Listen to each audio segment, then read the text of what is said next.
Hi, this is Pastor Ken from Vineyard of Hope in Osawatomie, Kansas. My prayer for you today is that God would touch your heart in a real and tangible way for a breakthrough in your life as you hear this message. Thank you for watching, and I want to give you a personal invitation to come and see what we're all about. The church information is at the end of this video. Now I hope you enjoy this message. God bless. God is good. He's making me get uncomfortable for a reason. All of us need to get uncomfortable with our faith, amen? Because if we're going to be ready for this storm, which is us, we've got to be willing to change everything about us. See, we serve a God that changes everything, but never changes. He can't. He would go against his word. And that's crazy that he can change my heart, but he'll never change his mind about me, about you. And so I want to encourage you to understand, we celebrate a Savior today. I'm going to try and read it to you. We celebrate the King who came and gave his very life because his passion for you and I outweighed his own comfort. Amen? He was a storm. Raging winds, thunder, and ground-shaking passion all revealed as our King's blood flowed down his face on that cross.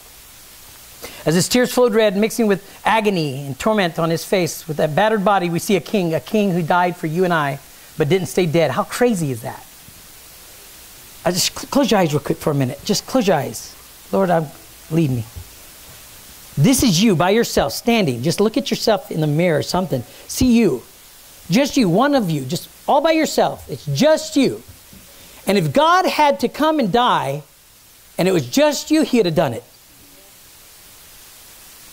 But he wouldn't have stayed dead. He would have came back from the dead just for you. You look at yourself in the mirror in your head, in your mind's eye, see yourself, and know that that was enough for him to come. You are enough for him to come, die, and rise back from the dead because he loves you that much. Not so that you could sit on this, but so you become a storm. Amen? When you think about that, you should think about this. The God of all creation, like of all creation, loves you, speaks to you, comes to change your heart, to touch your life. He gave his son for you. How do we deserve this, church? God, thank you for that gift. Thank you for coming back, God, and showing us in Jesus' name. You can look your eyes up, and I'm going to tell you something. Buddha's still dead. Muhammad, gone. Any person that's declared they are a Messiah has died, and never has anything been proven so true than this event that we celebrate today. I don't know what they do in the other religions to celebrate their dead kings, but ours is alive, and that's why we celebrate him. Amen? Amen. So I want to remind you of that today. This is no normal story in history. Friends, from birth, he was a storm. Jesus came from a virgin, unmarried. That in itself was a storm. In the time and the day, that was crazy. That was unheard of. So he quietly took her. He was called a king when the other kings he knew would surely get mad, right? Stirred up a storm. Herod tried to kill him at birth. Healing on the Sabbath to tick off the religious, right? I wrote some of this down because it was really quick this morning. Eating with whores and thieves. What did he do that for? He stirred up a storm. He talked to a Samaritan woman when he shouldn't have even been in Samaria. His lineage did not lead him to do that. He was supposed to be separated from that lifestyle, them people, if you will. Eating with them, loving them, talking to them. He did this. He healed the sick. He cast out demons, fed the hungry, and he defied religious spirits of the day. He was a storm of passion and love for you and me. So I want to break this stereotype, this mold in our head that Jesus came and he walked prim and proper with a white robe and everything was good.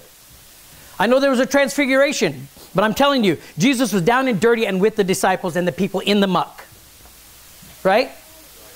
And that made people mad because they thought he was going to be a prophet and the Messiah. You know, they knew what they were looking at when he was born and all that happened at his birth.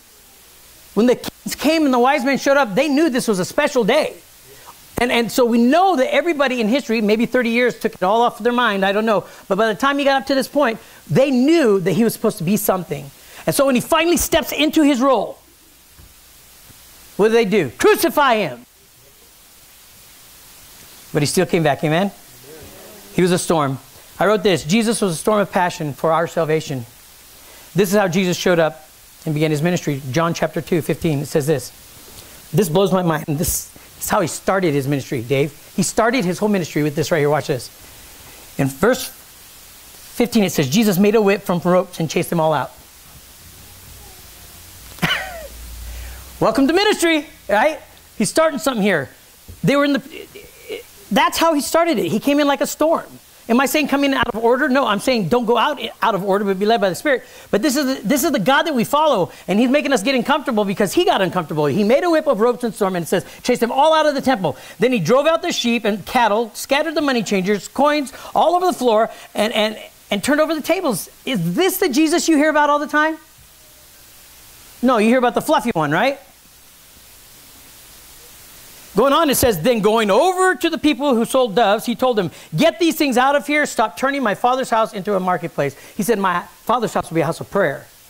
That's why we've been begging people for prayer, to pray. God needs us to do this because he's called us to do this. That's his word, amen? Listen, he says, get them out of here. This is my Father's house. Like a storm, he begins his ministry announcing God as his Father. Listen, that in itself, again, was a storm. Everything you see defied everything that they had in religion for the day. It broke it. He didn't come in and pussyfoot around. He came in and he did what he said he was going to do, what he was called to do. In this moment, I'm telling you right now, he fulfilled prophecy and it was beautiful. They all remembered him. They remembered what the word said. It says this, then the disciples remembered the prophecy from the scripture, passion for God's house will consume me. To be like Jesus means we got to have a passion for God's house. Amen? Let's go a little further. I'm not just talking about this house, this church, being all that. I'm talking about this temple. Know ye not you are a temple of the God, the Holy Spirit. Right? I got to stay still, guys said. Okay. You're not going to get a sore arm today, Dustin. Passion for God's house. He was consumed by honoring his Father, and the disciples were allowed to, let me put it right, they were allowed to see this as prophecy fulfilled because God opened their eyes for a moment. But the Jewish leaders instead demanded, what are you doing? If God gave you the authority to do this, show us a miraculous sign to prove it. There's the problem. They were all happy and everybody was excited about all the gifts of God and all the goodies of God. And I talk about that often. And that's all they were looking for because they didn't want a Lord. They wanted a Savior. They wanted somebody who can do magic tricks and keep them smiling. That's not what God called us to be, amen? A storm does not look easy. Who's been in a storm and it scared you? Who's been in a thunder and lightning, booming tornado type of storm, and you thought you were going to die? I stood in Kansas City, Kansas, against my garage wall when the storm came through, and it hit our church, actually, brand new church that was built. Missy and I were, well, she was in the house under the table with my grandma and some others, but we were out watching this thing come, listening for it to come, like idiots, leaning up against the garage. And when you saw it coming in, you didn't stay the same. You saw the storm coming, you felt it, and inside an angst began to rise up. Anxiety started to build. You knew fear was rising because something that you don't have any control of that could hurt you was coming towards you. Then that's not like a storm. It doesn't have to just be weather. It can be people, it can be objects, it can be things, it can be life. But those storms come at us and we see them coming. And right here, Jesus is going to tell us and he's going to show us that when these storms come, remember, they don't have nothing on you. I love the Word of God. Said this, but, I just want you to hear this, Luke 24:1. But very early on Sunday morning, this is the truth. He fulfilled his promise and it was shown and God did what he did. It says, but we're going to celebrate what today's about. Early on Sunday morning, the women went to the tomb. I heard a new version today. It said 2 women went to the tomb out of obligation, but they had to wait one day. They had to wait because it was the Sabbath and the Sabbath had come on Saturday, so they had to wait a whole day and then go on Sunday, right? But they were getting the mixes ready and everything else on Friday night, and Saturday they could do nothing. I just want to, what would you think it feels like in that moment where Jesus died and you have a whole day to do nothing at all? You can't do anything. I'm not good with waiting. So when I saw this, I thought all of a sudden they started immediately getting ready because from a distance they watched as Jesus was hung, as he was killed, as he was crucified. Everybody else was right there. The soldier that gave his life to God right there and admit this is the Son of God, he was right there. But these ladies were far off watching. And all of a sudden they get a chance to go in and do something because there was a tomb ready and going to be prepared for him. And they had to wait a whole day. Come on, think about this for a minute. A whole day would be miserable if I had to wait on something, especially the presence of God. Who would agree? To be with my Jesus, to be with the one they walked with. They just longed to go and do what they had to do to honor him. And then this, watch this. But this very early morning, the women went to the tomb, taking the spices they had prepared. They found the stone had been rolled away from the entrance. Come on, he's alive, church. I'm going to do it again. Wake up, he's alive, church. So they went in, but they didn't find a body. The tomb was rolled away. The God that we serve didn't stay in a little hole in a rock somewhere because man put him there. He's supernatural. He doesn't think in the box like we do. right? And so right here, he fulfilled his word. They found that the stone had been rolled away from the entrance, and they went in, but they didn't find the body of the Lord Jesus. As they stood there puzzled, this is what happened. Two men suddenly, I preached on suddenly before, they suddenly appeared to them. Now, there was a suddenly for their life in that moment because they were obedient. And I can only imagine, because they were waiting to go and honor him and bring these spices, that 24 hours was like, oh man, I know it was prophesied. What are we going to show up and see? Are we going to see Jesus in the tomb? Is doubt going to be there and linger? Because a lot of us, we doubt when Jesus gives us.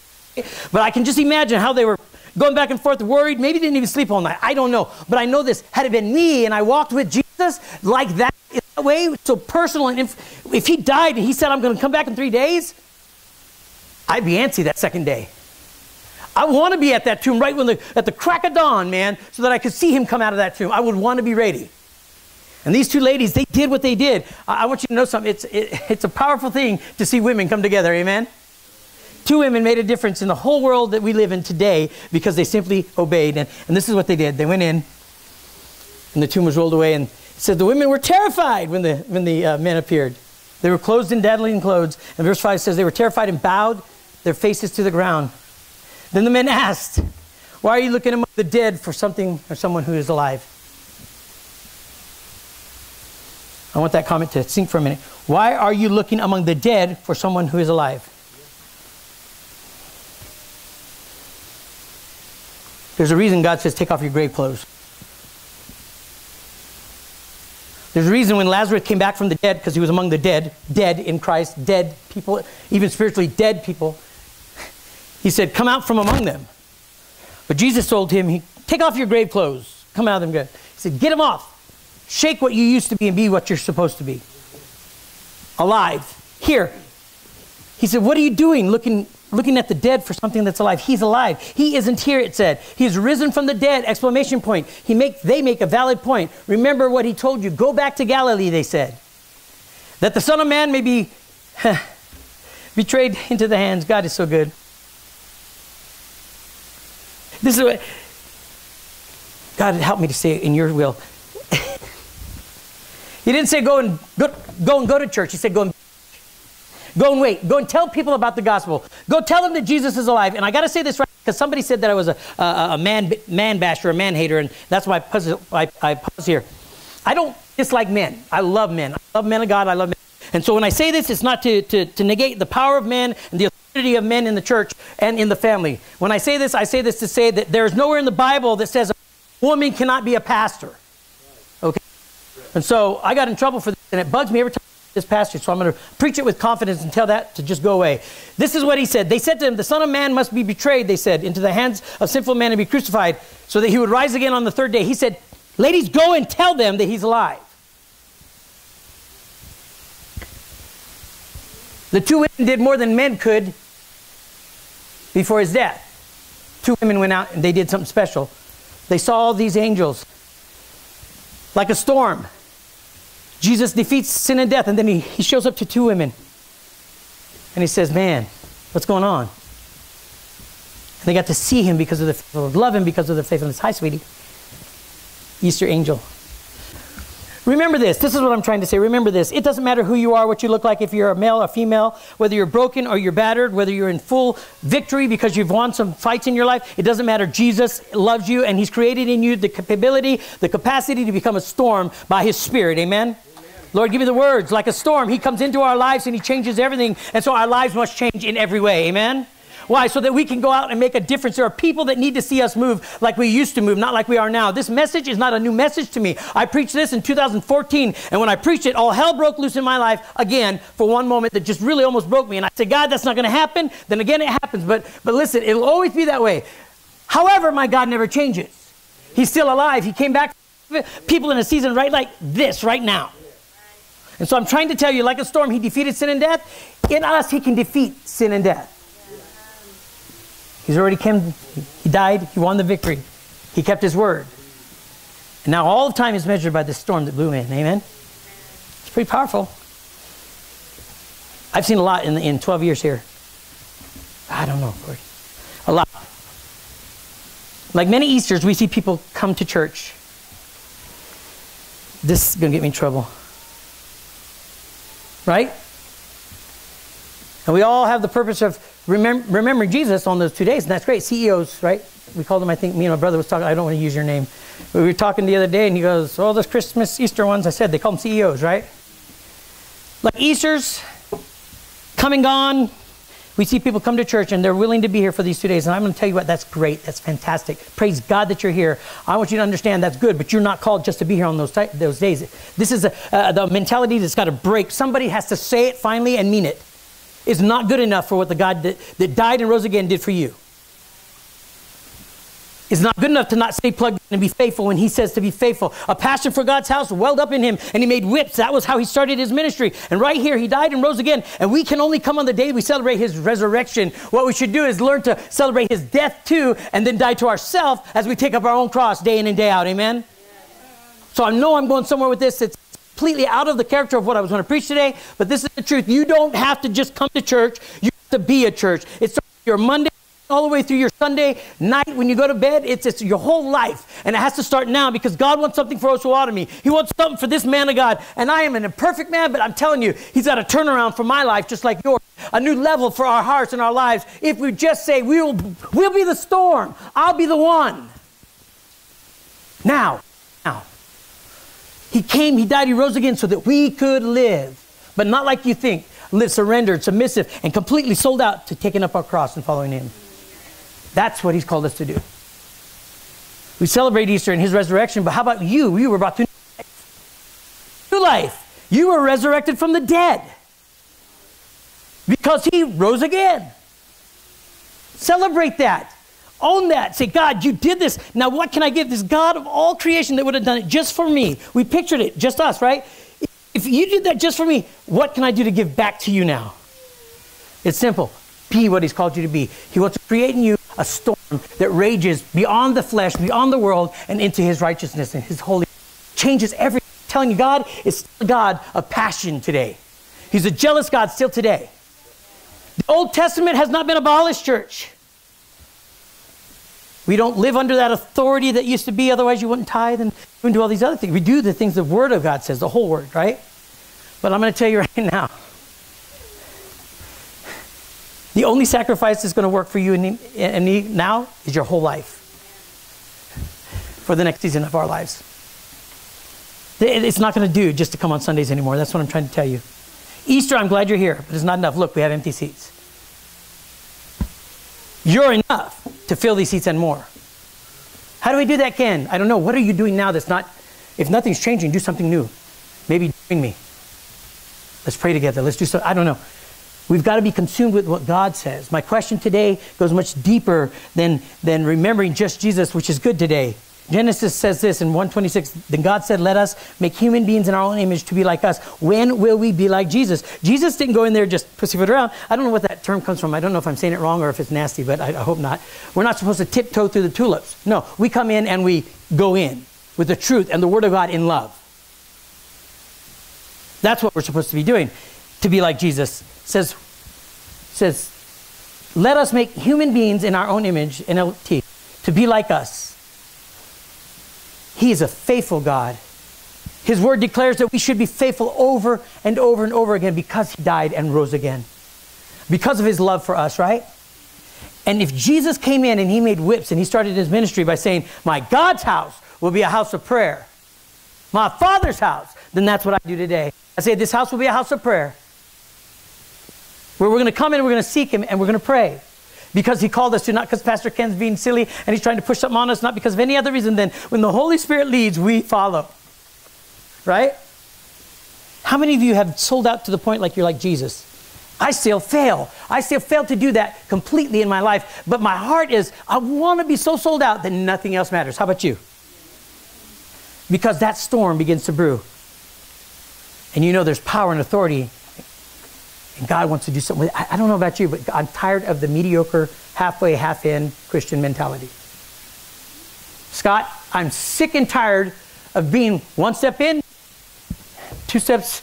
I don't want to touch that. It's going to require something of me. If God chases this church down to 2 people, we're serving God with passion.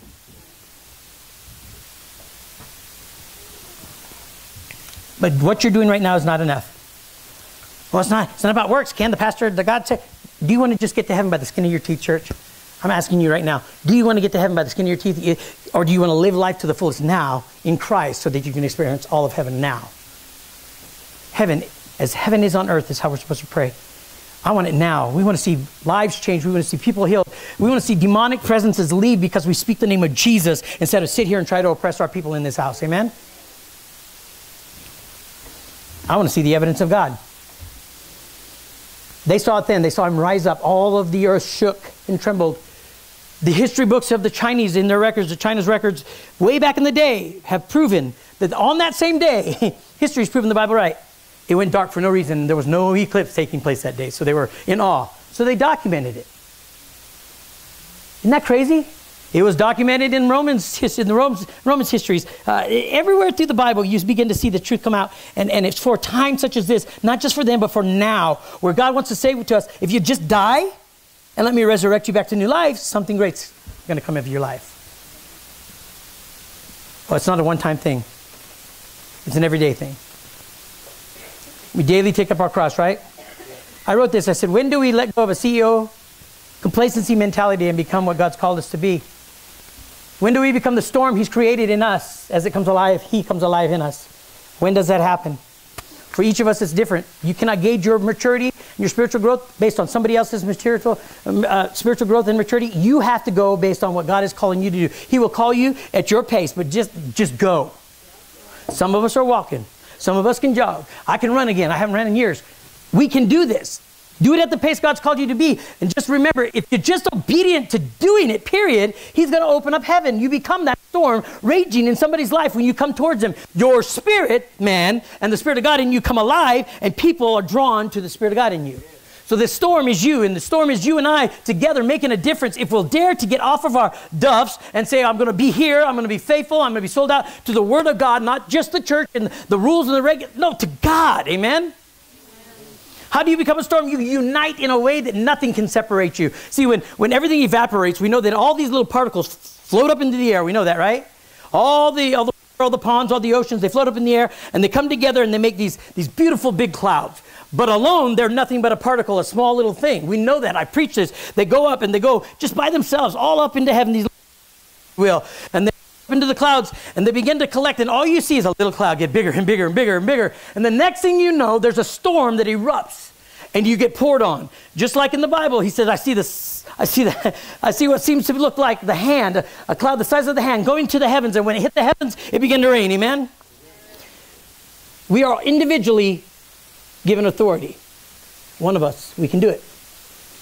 But we're together given such power as we come together that we become a storm that should change the way we and others live. I said and others because they should change how they talk around us too.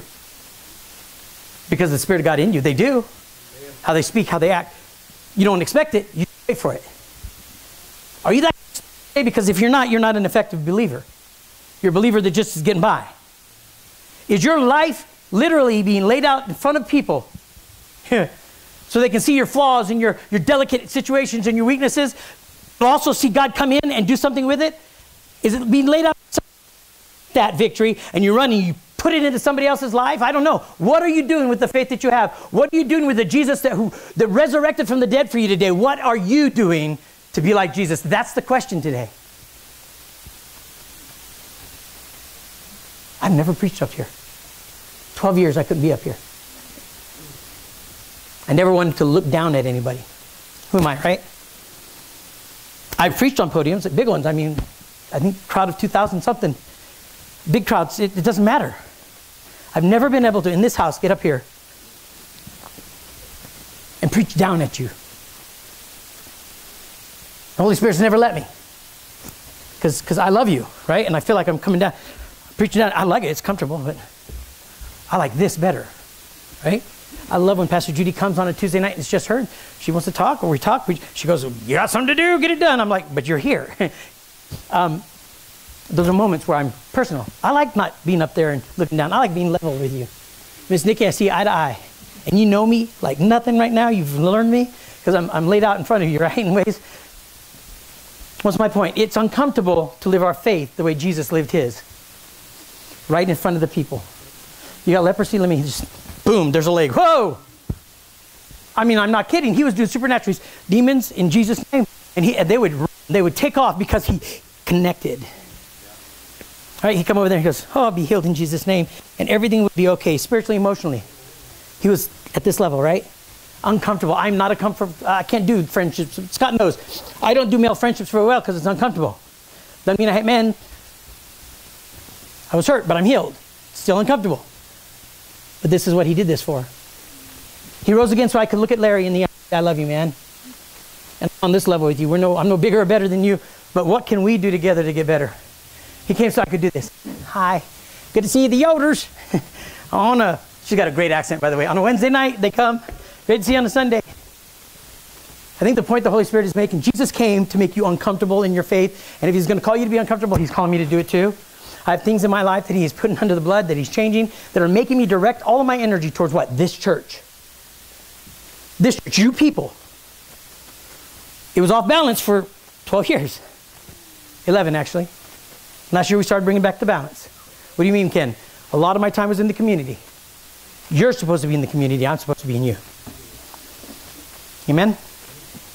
So I've got a lot of time on my hands, just so you guys know now. Right here. Right here. To connect like Jesus called us to do. To live like Jesus called us to live. In this place of submission and surrender, it's not easy, it's not comfortable. He's calling you to do it too. Don't just be a Christmas and Easter CEO Christian. Some people think CEOs are just people that come on Christian and Easters. No, some of you have the mentality of a CEO. Like Pastor Terry said, like I told you last week, some of you are here, but you're not here. You're here, but you're not on. I've been here and not on a lot lately. And when the switch goes back on, it's funny how God says, you thought you were better than you were. Eh? I can preach from up here because I know I'm not looking down at you anymore. I couldn't possibly. Pride, no, we'll put that to rest. I can sit up here because I'm being obedient to the Holy Spirit and getting uncomfortable because I want you to see it's your turn. For God so loved the world, did he? We got John 3:6, and Pastor Judy just read this to open her sermon the other week. For God so loved the world that he gave his only begotten Son, that whosoever believeth in him should not perish but have everlasting life. For God did not come into the world to condemn the world, but that the world through him might be saved. I'm not trying to condemn any of you if you're a CEO or if you're not living your full faith for Jesus. I'm trying to tell you, you have more inside you ready to come out if you'll try it. I'm trying to get you to push a little deeper and go a little farther and get uncomfortable because that's what Jesus did to the people back then. And I'm supposed to be a disciple of Christ. That means I follow his lead. That means I do what he says and I make disciples. Where in the world are you when we want to disciple you? That'll determine whether you're really in this or not. Ask yourself that question because we are ready to go now. There are people that need to see us moving in the right direction with our spirit just alive in our hearts on Jesus and Jesus alone. Amen? Where are we in this? I don't know where you're at, but I am.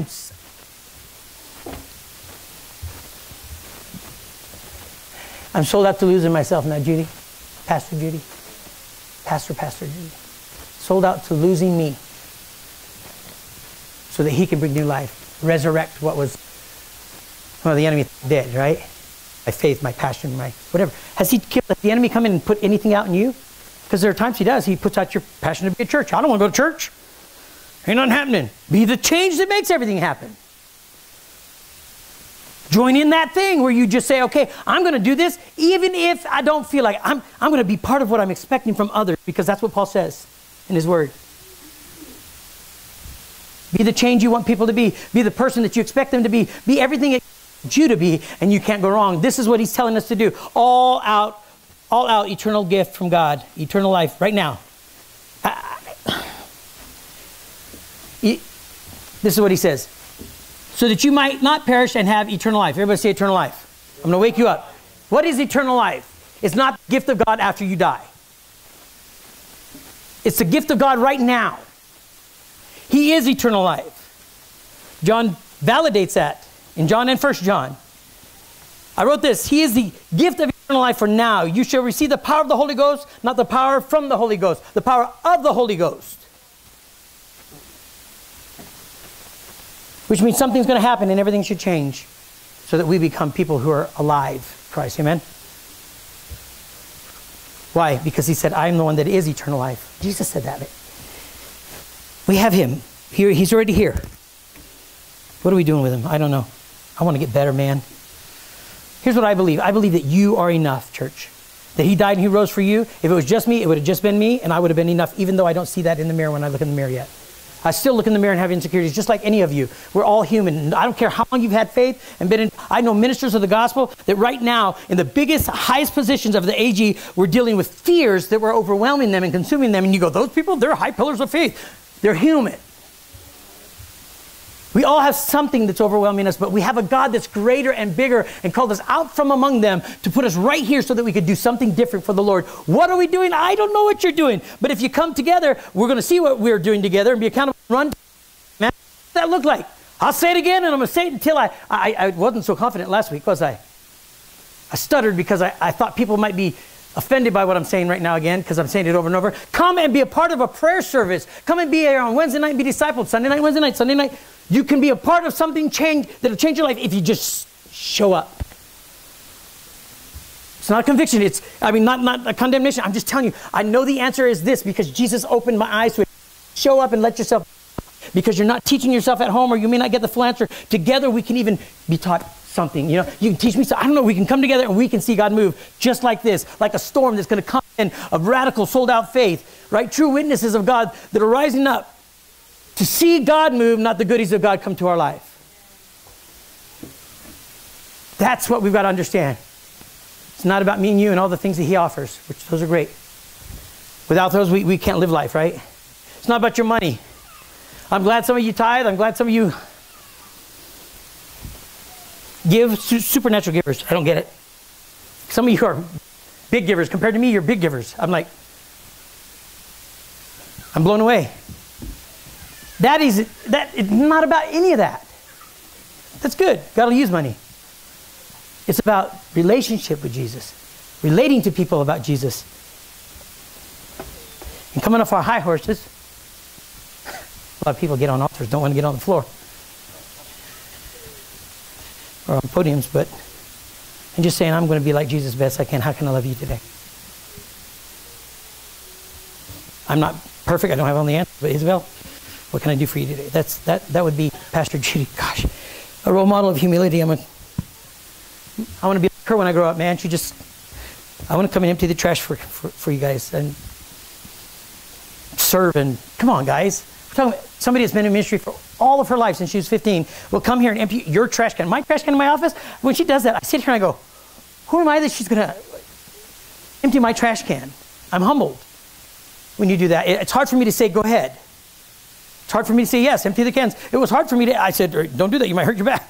She looked at me and was going to get mad at me, I think, because I asked her to not serve. And I think she was offended because I said, you might hurt your back. You're upset. Like, what am I, chopped liver? I don't know, but I know this. Her heart puts in me just a desire to be a humble servant of God so that it remains on Jesus and not being up here on the platform spitting out some powerless words. Right? God is good. I'm under conviction to do things a little differently in my life. I hate fasting. Oh my gosh. But sometimes we just got to do it. I hate giving up my Facebooks and all those things, but somebody's got to do it because people are dying. The seats are still empty and we see people leaving. Listen, God gives and takes away.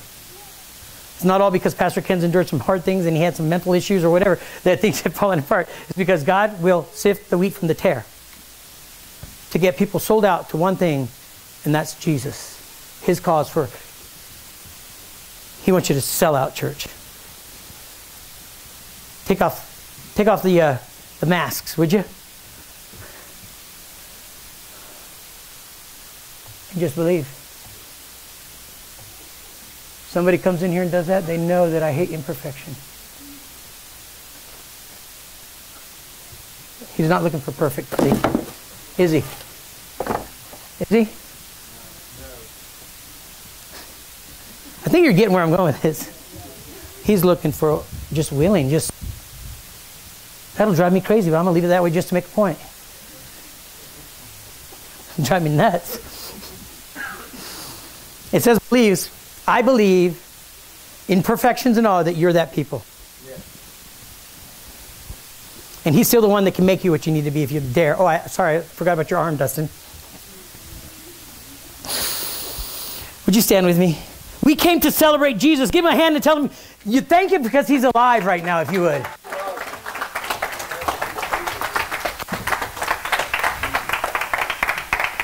We bear the cross, but there's no Jesus on it. Amen?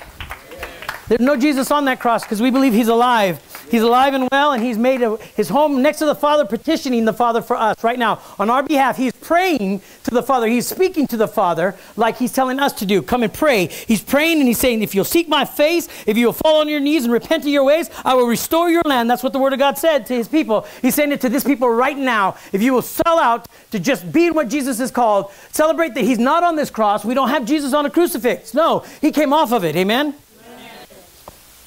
So that you and I can live life now with Jesus in us, coming out of us. Alan, great job this morning. The word was very clear. He became our very sin on the cross.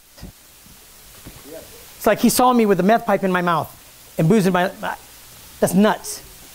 In that moment, he had to experience what it feels like not to have his Father's presence. Now, what the Holy Spirit showed me this week on that was really crazy. He was willing to lose himself because he's 3 in 1. He's God, Father, Son, and Holy Spirit, right? In that moment, he lost himself. He was separated from his Father. He lost himself. Sometimes we lose ourselves, right? But just for a moment, I want to encourage you to understand, but God never went anywhere. He's still right there. So when you lose yourself, he's still right here. Jesus had to experience that. And when he rose again, man, he came back with the keys of sin and death. So let's come back to that place where we recognize he's right there. Come on, church. Jesus is alive.